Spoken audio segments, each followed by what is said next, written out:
তোমরা আমাকে আঘাত করেছ, শব্দে, সততায়, অন্ধকারের ছায়ায়। আমি চুপ করে আছি, তাই দেখো না আমি ভেঙে গেছি।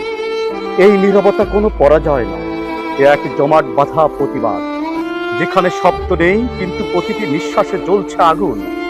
তোমাদের প্রতিটি আঘাত আমার বুকের ভিতর তৈরি করেছে ঢেউ।